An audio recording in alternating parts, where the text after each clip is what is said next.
नमस्कार दोस्तों, मैं बिंदु यादव अपने YouTube चैनल पर आप लोग का बहुत बहुत स्वागत करती हूँ। तो चलिए आज मैं एक जोग गीत सुनाने जा रही हूँ। आप लोग को अच्छा लगेगा तो सुनिएगा। चैनल पर नए होंगे तो चैनल को सब्सक्राइब कर दीजिएगा, वीडियो को शेयर करिएगा।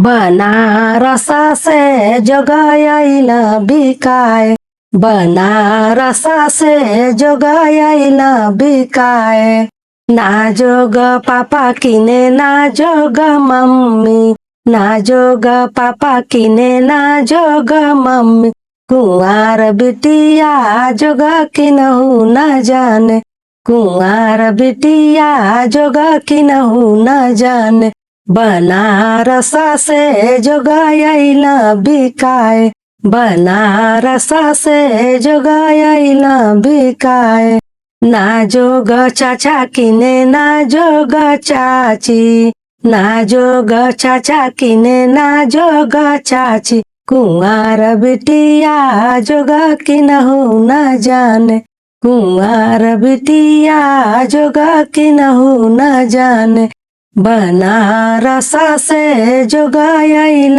बिकाए, बनारस से जोगाइल बिकाए, ना जोग भैया किने ना जोग भाभी, ना जोग भैया किने ना जोग भाभी, कुंवार बिटिया जोग किनहु न जाने, कुंवार बिटिया जोग किनहु न जाने, बनारस से जोगाइल बिकाए, बनारस से जोगाइल बिकाए, ना जोग दीदी किने ना जोग जीजाजी, ना जोग दीदी किने ना जोग जीजाजी, कुंवार बिटिया जोग किनहु न जाने, कुंवार बिटिया जोग किनहु न जाने, बनारस से जोगाइल बिकाए, बनारस से जोगाइल बिकाए, ना जोग